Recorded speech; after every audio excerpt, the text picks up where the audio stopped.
Bonjour à tous mes chers amis, allez on se retrouve pour une vidéo un petit peu particulière puisque nous vivons une période particulière, donc à mesure exceptionnelle, vidéo exceptionnelle. Tout d'abord, je tiens à vous préciser que cette vidéo n'est pas sponsorisée par aucun cabinet médical, laboratoire, ce n'est pas non plus sponsorisé par des branches du gouvernement ou autre, ou rien du tout. C'est juste de mon propre chef que je vous fais cette vidéo. Je vous précise aussi que je ne suis pas médecin, d'accord? Donc ce que je vais vous dire n'est pas la vérité ultime qu'il faudra appliquer, c'est simplement des conseils que je vais vous donner. Euh, mais également, cette vidéo n'est pas une vidéo putaclic, c'est-à-dire pour attirer l'attention, faire le buzz, lancer des débats, etc., etc., juger, condamner. Non, non, non, c'est juste pour apporter un petit peu plus de réalité sur quelque chose qui est en train de partir absolument dans tous les sens. Tout d'abord, le premier conseil que je pourrais vous donner avant tout, ça serait de vous déconnecter des réseaux sociaux. Pour la simple et bonne raison que la seule épidémie qui est en train de se répandre sur les réseaux sociaux, c'est les intox. Ah, faut se le dire. C'est-à-dire que à chaque fois que j'ouvre, mais n'importe quel réseau, hein, je vais en citer aucun, mais à chaque fois que je regarde dans mes fils d'actualité, il n'y a que ce mot, coronavirus, en bien gros. Et alors, je lis conneries sur conneries. Mais vraiment, tout est intox. Il n'y a aucune information dans tout ce que j'ai pu lire. Pour la simple et bonne raison, il vous suffit de regarder les vraies informations. Donc n'ayez pas non plus confiance en une seule chaîne d'information, mais regardez toutes les chaînes d'information pour voir un petit peu ce qui se dit et pour voir si tout le monde est d'accord sur des choses communes. C'est ce que j'ai fait un gros travail là sur toutes les chaînes d'information et sur toutes les vraies sources que j'ai pu avoir. Et il s'avère que si par exemple on parle de la mesure de confinement, donc là je parle, vous voyez, à l'instant, nous sommes le lundi 16 mars, il est très précisément minuit et demi à laquelle j'enregistre la vidéo. Je sors tout juste de mon lit, puisque j'ai passé quasiment la soirée à regarder toutes les informations pour voir un petit peu tout ce qui se disait, et pour vérifier si certaines informations qui étaient sur les réseaux sociaux étaient valables ou pas, et c'est là que j'ai constaté que pas du tout. Je vais vous parler de la fameuse mesure de confinement qui est censée tomber mardi à minuit, etc., et qui fait flipper tout le monde. Alors, cette mesure de confinement, à l'heure à laquelle je vous parle, bien entendu, hein, peut-être que si vous regardez la vidéo dans 2, 3 jours, dans une semaine, dans 2 semaines, peut-être que les choses auront évolué, d'accord? Donc c'est vraiment à l'instant T où je vous parle. Cette mesure n'a pas encore été votée, elle n'a pas encore été annoncée par le président de la République. C'est simplement une éventualité si les Français ne se disciplinent pas davantage face à l'épidémie. En gros, je vais être très clair, hein, mais tout le monde, le monde entier est en train de se mobiliser, prend des mesures radicales et exceptionnelles. Prenons par exemple la Corée du Sud qui vient quasiment d'éradiquer l'épidémie dans le pays en prenant des mesures extraordinaires, en faisant passer des tests, des centaines de milliers de tests aux personnes, à chercher la source de la contagion à chaque fois et à carrément lancer des vagues de désinfection dans les quartiers, les buildings, etc., etc. Donc vraiment, ils ont fait les choses à fond, mais vraiment à fond les ballons. Nous, en France, il faut dire ce qui est, on est quand même vachement laxiste. C'est-à-dire que notre gouvernement, là aussi on ne parlera pas politique, on s'en fiche de connaître vos opinions sur le gouvernement, si oui ou non vous l'aimez, on s'en fiche, on n'est pas là pour parler de ça, mais simplement notre gouvernement quand même nous a annoncé certaines mesures qu'il faudrait mettre en place, des gestes logiques qu'il faudrait réaliser, et à la place de ça, qu'est-ce qu'on voit? Eh bien on voit des milliers de Français qui vont dans les parcs dès qu'il y a un moindre rayon de soleil qui fait son apparition, des milliers de Français qui dévalisent les magasins, des milliers de Français qui cherchent à se rassembler. Enfin, il y a un moment donné aussi où le peuple, les gens, sont face à leurs responsabilités, sont face à leur civisme également. Et quand on dit certaines choses, il faudrait quand même en prendre conscience et les réaliser. Alors, je veux bien que le coronavirus soit une très grosse grippe, très virulente, que voilà, c'est quand même une menace qui est à prendre au sérieux, mais il faut aussi relativiser quand on prend par exemple d'autres virus qui sont pour nous, on va dire, bénins parce que on voit même pas, enfin, vous allez comprendre par la suite, mais si je parle par exemple de la grippe ou de la gastro, vous allez me dire ouais mais Jo c'est pas comparable, franchement la gastro ça dure 2 jours, la grippe c'est bon, on est vacciné ou alors on se soigne à coups de Doliprane et puis emballer c'est pesé. Eh bien non, il faut quand même savoir que la grippe chaque année fait des milliers de victimes. Hein. Je ne parle pas de cas contaminés, parce que pour la contamination, ce serait plutôt en millions qu'il faudrait compter ça. Mais en termes de décès, la grippe saisonnière, vous savez, la grippe toute bête, hein, celle qui vous couche pendant 2 3 jours, voire une semaine dans votre lit, cette grippe-là est responsable de centaines de milliers de morts par an. La gastroentérite, malgré ces petits airs assez ridicules, voilà, où on se vide par tous les orifices du corps, la gastroentérite est également mortelle à cause des diarrhées aiguës qui entraînent une très forte déshydratation et qui provoquent aussi la mort. Il faut savoir que la gastroentérite est responsable de milliers de morts également. Donc quand on regarde les chiffres réels sur le coronavirus, rien qu'en France, hein, je parlais de la France métropolitaine, je ne parle pas du monde entier, mais même si on prenait les chiffres peut-être sur le monde entier, on pourrait voir que les choses sont démesurées par rapport aux cas réels. Le problème qui est en train de se faire en ce moment en France, et ça je le tiens directement des personnes qui sont en train de débattre en direct sur les chaînes d'infos, c'est que il n'y a plus vraiment de tests, c'est-à-dire que dès que vous avez plus ou moins des symptômes de toux, de fièvre, de machin, de pouf, vous êtes plus ou moins catalogué coronavirus. Alors que non, ça peut être une grippe, ça peut être un rhume, ça peut être quelque chose autre, hein, c'est pas forcément... Le problème, voilà, c'est qu'on ne teste plus forcément tout le monde, donc du coup on n'a pas une connaissance réelle et concrète du nombre d'infectés réels. Voilà. Donc il y a une espèce de panique qui est en train de se faire, qui est en train de monter, et le problème c'est que les réseaux sociaux, je suis pas trop d'accord sur ce qu'ils sont en train de faire, c'est-à-dire qu'ils laissent les choses puruler.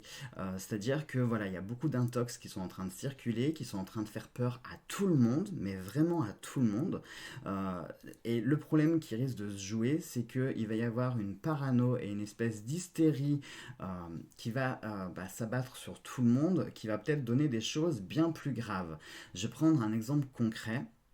Mais prenons par exemple les magasins qui sont dévalisés, littéralement dévalisés.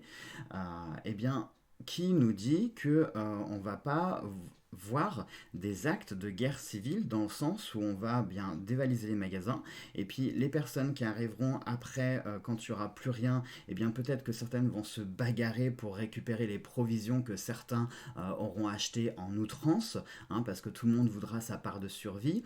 Donc va savoir peut-être qu'après ça va être les policiers, les gendarmes, l'armée qui va être submergée parce qu'on va être face à une espèce de vague comme ça, de folie qui va donner une espèce de guerre civile, alors que, encore une fois, on part de quelque chose qui est certes grave, qui est certes important, qui doit être pris au sérieux, mais qui prend des proportions démesurées, vraiment démesurées.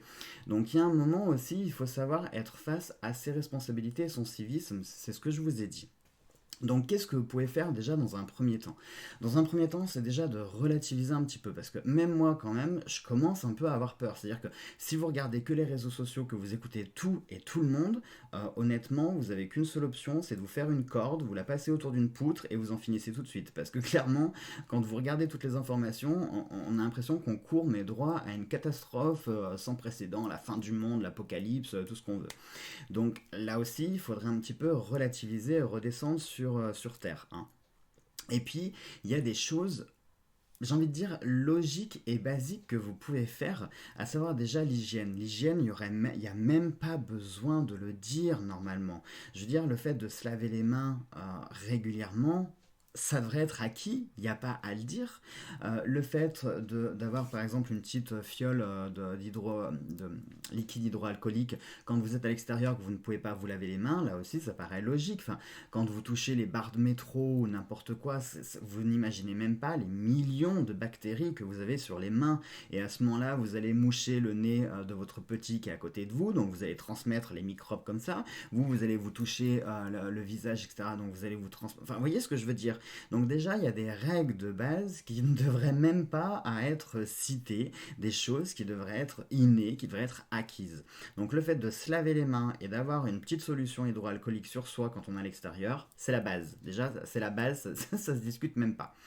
Ensuite, quand je vois dans les magasins qui sont dévalisés que les gens font le plein de pâtes et de papier toilette. Bon, alors déjà, on va même pas parler du papier toilette parce que je ne comprends même pas le principe. C'est quelque chose que je comprends pas en fait. Parce qu'à la rigueur, le coronavirus, ce serait genre une méchante gastro-entérite, vous voyez, hein, qui dure 15 jours et tout. Ça pourrait se comprendre le papier toilette, hein. Je pense que vous voyez le rapport. Mais là, la grippe est quand même pas ultra réputée pour vous faire vider. Surtout que là, quand même, le coronavirus s'attaque principalement sur les poumons, vous provoque des problèmes respiratoires qui peuvent être très graves et entraîner la mort. Donc, je sais pas, le papier toilette, on se le met sur la poitrine, on gagarise, je sais pas, avec du Vicks, je sais pas ce que les gens ils font avec leur tonne de rouleau de papier, mais bon. Et pour les pâtes, c'est pareil, ça sert à quoi d'avoir 3 tonnes de pâtes? S'il y a bien quelque chose qui peut pas vous sauver, mais en tout cas vous permettre d'acquérir une certaine protection, c'est de faire au contraire des cures de vitamines. Et ce n'est ni les pâtes, ni le riz qui vous apportera des vitamines. Faites plutôt le plein de fruits, de légumes. Pareil, vous n'avez pas besoin, vous pouvez très bien acheter en grosse quantité et puis vous congelez, vous blanchissez vos légumes, c'est-à-dire que vous les passez dans l'eau chaude quelques minutes, vous les sortez, vous les passez ensuite dans de l'eau glacée, vous mettez dans des sacs congélation, vous mettez au congèle et terminé, basta. Ça vous prend pas très longtemps à faire ça. Et au moins, vous avez des fruits et des légumes qui seront en permanence sous votre main et qui, eux, vont être un vrai allié santé, puisqu'ils vont vous apporter des vitamines. Le corps, sachez que le corps a besoin pour se défendre, hein, surtout que là, on parle d'un virus, on ne parle pas de bactéries. Un virus, c'est quelque chose qui, entre guillemets, ne se soigne pas, dans le sens où... comment je pourrais vous dire ça?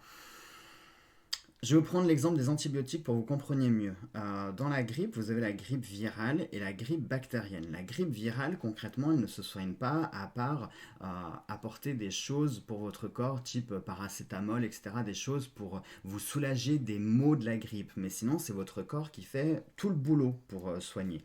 En revanche, la bactérienne, c'est autre chose, puisque là, clairement, ce sont des bactéries qui attaquent votre corps. Et c'est là qu'on va prescrire des antibiotiques, puisque là, vous aurez besoin, votre corps ne suffira plus, en fait, le système immunitaire aura besoin d'une aide supplémentaire. Donc là, on parle bien d'un virus, le coronavirus. Donc ça veut bien dire ce que ça veut dire. Ce n'est pas une bactérie qui attaque votre corps, c'est un virus qui s'empare de votre corps. Autrement dit, c'est votre corps qui va lutter, hein, pour le vaincre. Donc, qu'est-ce qu'il faut à votre corps? Eh bien, il faut des aides, mais des aides, non pas des choses, du riz, des pâtes, c'est pas une aide. Mais en revanche, si vous, entre guillemets, gavez de fruits, de légumes, de vitamines, de choses qui sont positives, hein, qui vont vraiment apporter un plus à votre corps, là, vous apportez des armes supplémentaires à votre système immunitaire. Ensuite, il y a des choses aussi toutes bêtes. On ne pense pas, mais vous avez les huiles essentielles que vous pouvez mettre en diffusion pour un petit peu assainir l'air qui est autour de vous, puisque il faut bien se rappeler de quelque chose, c'est que le coronavirus, c'est aussi quelque chose qui est volatile, d'accord, qui est dans l'air. Donc, si vous nettoyez l'air ambiant de votre maison et que vous faites en sorte de toujours avoir un air relativement clean, là aussi, vous rajoutez encore des armes pour vous défendre. Ensuite, autre chose, ça paraît peut-être bête, mais ça, je trouve que c'est le point noir de notre gouvernement quand ils ont annoncé que les masques n'étaient pas forcément utiles. Non, en fait, c'est pas qu'ils sont pas utiles, c'est qu'en France, on n'a pas de masques, tout simplement. Si on prend par exemple des pays comme la Chine, le Japon, eux sont beaucoup plus équipés en masques parce qu'ils en portent déjà toute l'année pour des raisons de pollution, etc. Enfin, donc eux ils sont déjà en fait équipés. Donc c'est sûr que nous dans notre pays on n'a pas vraiment de masques à disposition. Donc automatiquement eh bien, on va vous dire non bah non ça sert pas. Bah oui non c'est pas que ça sert pas, c'est qu'on en a pas en fait tout simplement. Mais là aussi porter un masque c'est très utile si vous devez sortir à l'extérieur, mais porter un masque non seulement pour vous protéger de la contamination, mais aussi pour protéger les autres de vous-même, parce que vous pouvez également être un porteur sain. Un porteur sain, c'est quelqu'un qui ne développe pas les symptômes de la maladie, mais qui en revanche est contagieux. Donc c'est-à-dire que vous n'avez aucun symptôme. Là, moi par exemple, je pourrais très bien être contagieux, je pourrais très bien porter le coronavirus. Simplement, voilà, je suis porteur sain, donc ce qui fait que moi, j'aurais rien, j'ai pas de problème, mais en revanche, je peux contaminer les gens. Donc rien que pour ça, porter des masques aussi, ça vous permet de protéger les autres par rapport à vous. Parce que le problème, comme je vous l'ai dit, si on ne teste plus les gens, eh bien, vous ne savez pas si vous êtes porteur ou pas. Surtout que la période d'incubation du coronavirus, quand même, est assez longue. On parle de 10 à 15 jours. Donc, ce qui veut dire que là, vous pouvez peut-être le porter en vous, mais vous serez malade que dans 2 semaines. Vous voyez? Donc, et pendant ces 15 jours, eh ben, vous allez peut-être embrasser votre maman plusieurs fois, votre papa, vos grands-parents, vos neveux, vos nièces, vos enfants, vos petits-enfants, votre chérie, vos amis, machin, vos collègues, etc. Et puis, eh ben, sans vous en rendre compte, vous aurez peut-être fait une centaine ou 200 personnes que vous aurez contaminées, alors que vous, au moment où vraiment ça va se déclarer, eh ben, ça sera trop tard, voyez. Donc, il y a tout cette réflexion qu'il faut vous faire. Il faut vraiment pas prendre les choses à la légère. C'est quand même quelque chose qui est grave. On est quand même sur une épidémie sans précédent. Enfin, je ne parle pas des épidémies historiques hein, qui remontent à des décennies, voire des siècles pour certaines. Mais là, on vit quand même vraiment quelque chose de grave, il faut le prendre au sérieux. Les Français doivent impérativement se responsabiliser face à ça. Donc comme je l'ai dit, les règles d'hygiène basiques, déjà, de base. Ensuite, arrêtez de faire le plein de riz et de pâtes, mais au contraire, faites le plein de fruits et de légumes. Ça sera aussi plus efficace. Pensez à assainir et désinfecter l'air qu'il y a autour de vous. Ça aussi, c'est important. Pensez aux masques. Ça aussi, c'est important. Et face à toutes ces mesures, eh bien, rajoutez des choses supplémentaires comme le fait de limiter vos déplacements. Je veux dire, il n'y a pas de mal à s'armer de patience et se dire, bon, bah voilà, on va attendre un petit peu que ça se calme. On annule l'escape game qu'on avait prévu dimanche, on annule le goûter d'anniversaire qu'on avait prévu samedi. Enfin voilà, des petites choses comme ça, vous reportez, c'est pas grave, il n'y a pas mort d'homme. Enfin, si, il y a mort d'homme justement, mais face aux petites choses que vous allez annuler, que vous allez reporter, il n'y a pas mort d'homme. Au contraire, c'est pour votre santé, pour celle des autres et pour essayer d'éradiquer le problème le plus rapidement possible. Parce que si tout le monde est laxiste et se dit oh c'est pas grave, moi je suis pas contaminé, c'est les autres qui sont contaminés à la télé, non, ça peut vous arriver à vous aussi. Hein. Et puis bah, quand vous serez en service de réanimation, bah, ce sera plus le moment de vous dire mince, bah oui si j'avais su, j'aurais peut-être pris mieux ça au sérieux. Hein. Quand ce sera votre propre vie qui sera mise en danger, peut-être que là, vous allez réfléchir. Ensuite, pensons, et ça aussi c'est très important, pensons au personnel soignant. Les médecins, les hôpitaux, etc. etc. Ne vous jetez pas auprès de votre médecin, n'appelez pas le SAMU juste parce que vous venez d'éternuer, parce que vous avez toussé. Il ne faut pas non plus sombrer dans la parano la plus complète, d'accord? Parce que dites-vous que les services sanitaires et le personnel soignant est débordé partout. Donc le problème, c'est que si vous arrivez à l'hôpital et que vous dites que vous toussez et que vous venez d'éternuer et que vous avez peur que ce soit ça, eh bien, il y a de fortes chances pour que le personnel soignant vous soigne comme quelqu'un qui sera vraiment infecté. Alors que si ça se trouve, vous avez peut-être juste pris un petit rhume, c'est tout. Vous êtes peut-être enrhumé parce que voilà, on a les changements de température, il fait quand même assez frais le matin, il peut faire un peu chaud l'après-midi, donc un coup on est habillé, un coup on se déshabille, et bien à un bout d'un moment, oui, le corps il peut s'enrhumer, mais c'est un petit rhume, il n'y a rien de dramatique.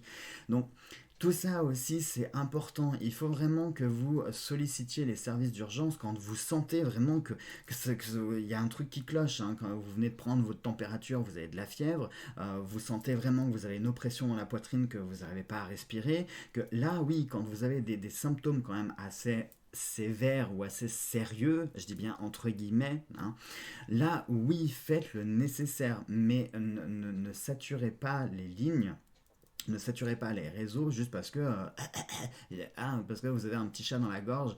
Non, ça sert à rien. Il faut vraiment que chacun se responsabilise et que chacun soit face à son civisme. Parce que le problème, c'est que cette fameuse mesure de confinement, à force, hein, euh, on dit qu'il faut limiter, qu'il faut éviter, qu'il faut faire ceci, qu'il faut faire cela, mais personne n'écoute. Personne n'écoute, tout le monde s'en fout. Tout le monde va dévaliser les magasins, tout le monde va se dorer la pilule dans les parcs dès qu'il y a un rayon de soleil. Donc oui, il y a un moment donné où, eh ben, à force de ne pas écouter et de faire n'importe quoi, eh ben, il va falloir prendre des mesures radicales. Voilà. C'est-à-dire soit le peuple français écoute, et tout se passera relativement bien, soit personne n'écoute, tout le monde en fait qu'à sa tête, personne ne prend ça au sérieux, et tout le monde restera chez soi pendant plusieurs semaines. Voilà le problème qui va se poser. Et l'autre problème qui va se poser, c'est que à force d'être face à ce laxisme, si par malheur il y a cette mesure de confinement qui va tomber, imaginez les gens qui n'ont pas pu faire de provisions, qui ne pourront pas tenir 3, 4, 5 semaines, ou peut-être plus. Qu'est-ce qui va se passer pour ces personnes-là? Eh ben, moi je vais vous le dire, ce qui va se passer, c'est que les gens, quand l'estomac a faim, quand le ventre crie famine, vous êtes prêts à absolument tout et n'importe quoi. C'est-à-dire que vous serez prêt à aller piller votre voisin, voire même le tuer pour lui vider son frigo. Je vous laisse imaginer la suite, hein, j'ai pas besoin de continuer. Donc il y a un moment donné où il faut aussi être raisonnable et faire les choses tout de suite en amont plutôt que laisser les choses qui vont dégénérer et qui pourraient aller beaucoup plus loin. Tout à l'heure je parlais de guerre civile, mais ça pourrait être une éventualité, c'est-à-dire que si les gens ne se raisonnent pas, si on part dans des mesures qui vont être drastiques pour tout le monde, imaginez les conséquences qu'il pourrait y avoir derrière. C'est super important quand même ça, je pense, de le dire. Donc voilà, il faut les amis, je vous invite, vous voyez on est près de 4000 là sur la chaîne, si chacun pouvait, comme l'épidémie du corona, si chacun pouvait partager, alors je dis pas mon message, mais partager ses règles, partager tout ça à une personne ou deux personnes, et bien peut-être que, et si chaque personne le fait aussi de son côté, et bien peut-être que tout le monde va arriver un moment à se responsabiliser et se dire qu'il faut prendre la situation au sérieux et qu'il faut maintenant arrêter d'aller se faire bronzer dans les parcs, de dévaliser les magasins, de se rassembler alors qu'on dit qu'il faut pas le faire. Voilà, peut-être qu'il y a un moment où tout le monde va enfin comprendre et réaliser qu'il faut prendre les choses au sérieux. Mais comme je vous l'ai dit, il ne faut pas non plus sombrer dans une panique et dans une parano complète, parce que là, c'est ce qui est en train de se faire. Et par pitié, les amis aussi, arrêtez avec les réseaux sociaux. Lorsque vous partagez une information, je vous en supplie, soyez sûr de ce que vous partagez. Citez la source qui va avec, prenez une capture d'écran, etc. Un truc qui prouve que, ouais, effectivement, ça a été officialisé, ça a été annoncé par une grosse tête, entre guillemets, par quelqu'un, voilà, quelque chose de public, quelque chose qui a été annoncé, mais ne balancez pas comme ça des informations sans être sûr de rien du tout, juste parce que vous avez partagé machin, vous avez lu un texte qui vous a plu, donc du coup vous avez partagé, sauf que la personne va le partager, elle va le partager, elle va partager, et au final on se retrouve avec des intox, mais pas possible, et des vagues complètes de conneries. Donc par pitié, lorsque vous colportez une information, et ça c'est valable tous les jours en fait, j'ai envie de dire, lorsque vous colportez une information, soyez absolument sûr et certain de ce que vous colportez, parce que ça peut engendrer des vagues de panique, mais complètes. Donc voilà. Bon, je crois que je vous ai tout dit. Je pense qu'il n'y a rien d'autre à rajouter. Simplement, voilà, je vous le dis, je vous le redis, je vous en supplie, prenez ça au sérieux. Même si pour vous, vous vous dites la maladie, c'est les autres, c'est pas moi, hein. Très souvent, j'ai remarqué, nous occidentaux, on est souvent dans cet esprit-là, à se dire, ouais, c'est les autres, c'est pas chez moi. Oui, mais si, ça peut venir chez vous. Hein, quand vous avez par exemple un attentat terroriste que vous voyez aux informations, vous dites ouais c'est les autres, c'est pas chez moi. Ben oui mais si, demain vous pouvez en vivre un, vous pouvez être une victime. Ça peut arriver. Hein. Pareil pour l'handicap, quand on dit l'handicap, oh, non c'est les autres, moi ça me touche pas, bah si, vous pouvez très bien avoir un accident qui fera que vous allez perdre vos deux jambes et boum, vous ferez partie de la catégorie handicap. Eh oui. Donc non, il faut pas dire que ce sont les autres, il ne faut pas se décharger, surtout lorsqu'on parle de choses quand même comme ça qui sont ultra importantes, qui sont à prendre au sérieux. Non, c'est pas chez les autres. Hein. Le coronavirus, je suis sûr qu'au début, vous l'avez tous pensé, vous êtes dit ouais, ouais, c'est loin, c'est en Chine, c'est pas chez nous. Bah, c'est pas chez nous. Chez moi, par exemple, j'ai plusieurs cas hein, qui sont là, pas loin. Enfin, pas loin, quand je dis pas loin, dans ma ville, je veux dire, hein, pas précisément ici. Mais non, donc c'est pour ça qu'il faut dire, il faut pas dire oui c'est loin, c'est pas chez moi. Non, bah non, parce que vous voyez, c'est là, c'est à votre porte aujourd'hui. Donc si chacun y met du sien, si chacun se responsabilise, si chacun prend les bons réflexes aussi, il y a moyen d'éradiquer ce truc. Mais il faut que chacun y mette du sien, quoi. Donc je vous le dis, je vous le redis, les règles d'hygiène qui sont même pas à rappeler, non, j'ai même pas envie de les rappeler parce que ça devrait être acquis. Il n'y a pas besoin de vous dire de vous laver les mains. Il n'y a pas besoin de vous dire de vous laver, d'avoir le truc hydroalcoolique. Il n'y a pas besoin de le dire. Vous sortez, vous n'avez pas le choix, vous sortez au milieu du public, vous portez un masque, ça aussi, il n'y a pas à le rappeler. Vous allez sur Amazon, hein, moi j'en ai commandé, je m'en fous, j'aurai peut-être l'air con dans la rue quand j'irai faire mes courses, mais je m'en fous, je porterai mon masque, donc je m'en tape. Vous pouvez aller voir sur Amazon, sur Internet, n'importe quoi, vous en trouverez des masques. Hein, essayez tout simplement les pharmacies aussi, vous pouvez peut-être essayer les pharmacies, peut-être qu'il y a des pharmacies qui en possèdent, je sais pas, j'ai pas encore fait le test. Hein. Parce qu'avec tout ce que j'avais entendu aux infos, qui disaient que les pharmacies étaient un peu en pénurie, que c'était un peu compliqué. Donc moi, ce que j'ai fait, j'ai commandé sur Internet, j'ai pris une livraison en 48 heures, comme ça au moins je suis sûr d'avoir mon truc. Donc vous pouvez voir sur Internet, vous allez voir en pharmacie, enfin voilà, c'est facile d'accès. Hein. C'est pas parce que le gouvernement vous dit non, les masques ça sert à rien, si ça sert, croyez-moi, ça sert. Donc mettez-les.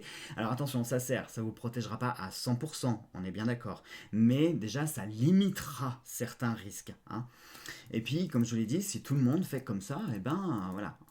Ensuite, pour l'alimentation, je vous l'ai dit, je vous le redis, ça sert à rien de prendre des pâtes, du riz. Faites au contraire des cures de vitamines, des remèdes naturels. Vous prenez par exemple, je sais pas, vous faites une cure de magnésium, de fer. Vous prenez de la gelée royale, la levure de bière, il en existe plein, mais plein, il y en a plein, des trucs de vitamines. Vous mangez des fruits, vous mangez des légumes, vous avez une alimentation riche en vitamines. Vous essayez de bien vous reposer parce que le sommeil c'est très important aussi. Quand vous êtes fatigué, votre corps est plus sujet à choper des trucs. Donc essayez de bien vous reposer, profitez de ces temps forcés là, hein, de ces chômages partiels. Je sais que ça fait flic, ça fait peur à tout le monde se questionne et mon salaire et je vis comment, etc. etc. Essayez au contraire de voir les choses de façon positive parce que sinon on s'en sortira pas. Si tout le monde voit les choses de façon négative, on n'y arrivera pas. Hein. Donc, vous êtes cloîtré chez vous parce que vous n'avez pas le choix, et bien profitez de ce temps pour vous reposer, pour prendre soin de votre santé justement, pour faire attention, pour que vous responsabilisez. Hein. Peut-être que moi j'espère et je souhaite que cette crise, cette pandémie mondiale fera ouvrir les esprits et les yeux à chacun pour rappeler que l'homme, eh bien l'homme, il n'est pas grand-chose et qu'il suffit de pas grand-chose pour le décimer et sombrer dans le chaos le plus total. Donc peut-être que ça permettra d'ouvrir les consciences et que ça permettra qu'on puisse évoluer vers plus de responsabilité, plus de sérieux, plus d'implication dans ce qu'on dit. C'est pas juste pour faire flic les gens, c'est parce qu'il y a quelque chose de fondé derrière. Hein, d'accord? Donc voilà. Je vous l'avais dit les amis, je ne suis pas là pour vous juger ou quoi que ce soit, mais vraiment il faut prendre les choses au sérieux. Il faut que tout le monde s'implique et se responsabilise pour qu'on puisse en terminer. Pourquoi est-ce qu'il y a certains pays qui arrivent Prenons la Corée du Sud, prenons la Chine. La Chine aujourd'hui, elle a presque éradiqué la pandémie. Même elle vient au secours d'autres pays comme l'Italie. Donc il y a un moment où il faut peut-être se poser des questions, à se dire qu'il y a des pays, ils ont super bien géré la crise, en quelques semaines ça a été terminé quasiment terminé. Et chez nous, on est rentré en quatrième guerre mondiale. Ouais, je sais la troisième, c'est pas encore fait. Mais on est rentré en quatrième guerre mondiale. On a les quatre chevaliers de l'Apocalypse. On a toutes les prédictions de Nostradamus et je ne sais quoi. Et non mais il y a un moment, faut arrêter quand même. Hein. Vraiment, faut arrêter. Donc, c'est pas l'apocalypse, c'est pas Nostradamus, c'est pas ceci, c'est pas cela. C'est simplement responsabilisez-vous. C'est vachement dur à dire ce mot, surtout à 1 heure du matin. Mais prenez vos responsabilités, prenez les choses au sérieux, adoptez les bons gestes, faites les bonnes choses, faites appel à votre civisme, votre bon sens également, et il y a moyen de sortir de cette crise, quoi, tout simplement. Allez, sur ce, je vous fais tout plein de gros bisous, je vous remercie de m'avoir écouté jusqu'au bout, j'espère aussi que mon message sera pris au sérieux et que vous appliquerez, alors je dis pas à la lettre parce que comme je l'ai dit, je suis pas médecin, je suis pas virologue, je suis pas scientifique, je suis pas ministre, je suis d'accord, hein, je suis rien, je suis personne, personne, je suis juste Jonathan de l'œil dans le noir, c'est tout. Mais j'ai certaines connaissances, je regarde beaucoup, regardez les bonnes sources, hein. Si vous ne me croyez pas moi, regardez toutes les chaînes d'information et trouvez les choses communes que chacun dit, d'accord. Et vous verrez que de ce que je viens de vous dire, je ne vous l'invente pas. Demandez un avis aussi à un médecin, à une infirmière, n'importe qui, pour vous conseiller qu'effectivement une cure de vitamines, ça peut vous aider, qu'un masque, ça peut vous aider, que la solution hydroalcoolique, ça peut vous aider. Je vous l'invente pas, hein, vous le verrez par vous-même, donc demandez confirmation si vous ne me croyez pas, vous verrez qu'on vous conseillera les mêmes trucs. Hein. Allez, sur ce, stop, je pense que j'en ai assez dit. Vous êtes face maintenant à vos responsabilités. Je vous embrasse tous très très fort, malgré les virus. Je vous embrasse tous très très fort. On se retrouvera vite pour de prochaines vidéos. En attendant, prenez bien soin de vous.